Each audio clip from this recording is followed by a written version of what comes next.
Daniel কৌতূহলবস্তু আলমারির ভেতরে ঢুকে যায়, কিন্তু ভেতরে সময় দ্বিগুণ গতিতে চলত। ভেতরে সে 10 মিনিট কাটালেও বাইরে কাটে মাত্র 5 মিনিট। সে বুঝে গেল আলমারিটা কোনো টাইম মেশিন। সে বই নিয়ে আবার ভেতরে ঢুকল, কারণ তার পরীক্ষা ছিল এবং সে পড়াশোনা করেনি। পরীক্ষার হলে তার সব বন্ধুরা অবাক হয়ে গেল, কারণ রাতারাতি ড্যানিয়েলের ঘন দাড়ি গজিয়ে উঠেছিল। আলমারির ভেতরে সে দ্বিগুণ সময় পড়াশোনা করতে থাকে, ফলে সে ভালো নম্বর পায়, কলেজের টপার হয় এবং একটি ভালো চাকরিও পেয়ে যায়। কোম্পানির সপ্তাহের কাজ সে এক রাতেই আলমারির ভেতরে শেষ করে ফেলত। আলমারির কারণে তার কাছে সময়ের কোনো অভাব রইল না। খুব দ্রুত সে প্রমোশনও পেয়ে যায়। কিন্তু আলমারির খারাপ দিকও দেখা দিল। অল্প বয়সেই তার চুল পাকা শুরু করল। তবু হঠাৎ সবকিছু পাওয়ার লোভে সে আলমারি ছাড়তে পারল না। ক্যারিয়ার খুব ভালোভাবে এগোতে লাগল, কিন্তু স্বাস্থ্যের অবনতি হতে থাকল। বিজনেস পার্টনার হওয়ার আনন্দে সে হঠাৎ অজ্ঞান হয়ে পড়ল। ডাক্তার জানালেন সে স্ট্রোক করেছে, যা সাধারণত বয়স্কদের মধ্যে দেখা যায়। ভয়ে সে আলমারির চাবি লুকিয়ে রাখল, কিন্তু সময়ের অভাবে তার কাজে প্রভাব পড়তে শুরু করল।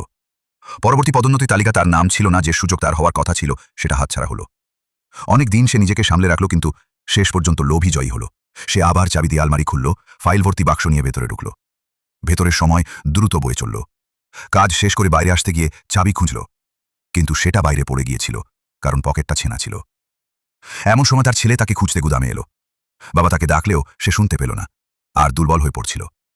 হঠাৎ ছেলের হাতে চাবিটা এসে গেল। সে আলমারি খুলতেই ভেতরে দেখল ড্যানিয়েল কেবল ছাইয়ের স্তূপে পরিণত হয়েছে।